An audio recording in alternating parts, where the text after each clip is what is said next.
Good morning, my name is Werner Venter, pilot at Rocket Air Ambulance, and this morning we're going to take you through the start of the Bell 222 that we use at Rocket Air Ambulance. Werner will start by doing the pre-start checks, starting with the forestrom in the on position. Moving up, he'll move to the collective where he'll ensure that both throttles are fully closed.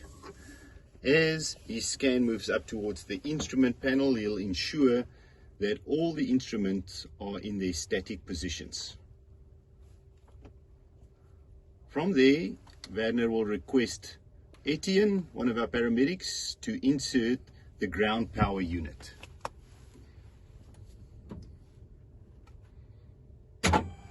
We can see there are some caution panel lights coming on now. Werner will now also ensure that the master battery switch is in the on position.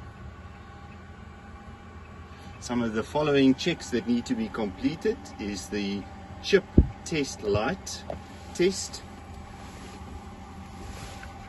and we'll see on the caution panel 4 lights illuminating. Werner will now proceed to check that the fuel is sufficient for the flight and proceed to do the fire test and the baggage fire test. Then the master caution light will be cleared and the over torque on the main torque gauge will be measured. It will be inserted and it should measure 110%. From there, the caution panel test light will be tested where all the lights should come on. And now the failure of the caution panel test should be completed by pressing the 4th button on the 2nd row. That will ensure that the master caution light goes on and that the caution power light is illuminated. All the pre-start checks have now been completed, and Werner will proceed to engage the fuel valve on each of the engines and the engine prime on each of the engines. That's for engine 1 and that is for engine 2. We are now ready to start the Bell 222 helicopter. Werner will start engine number 2 for us as the first engine to be started. We'll engage the start button. You'll see there's a start light coming on. You'll monitor the NG gauge till it gets to the little triangle. Then we'll introduce some fuel, and we'll see there on the MGT, the 2nd gauge, there's a light off, and you'll modulate the temperature in the vicinity of 600 to 700 degrees Celsius.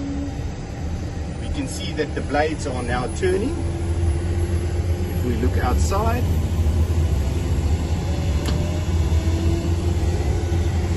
and the start sequence should be completed when 50% is reached on the NG gauge.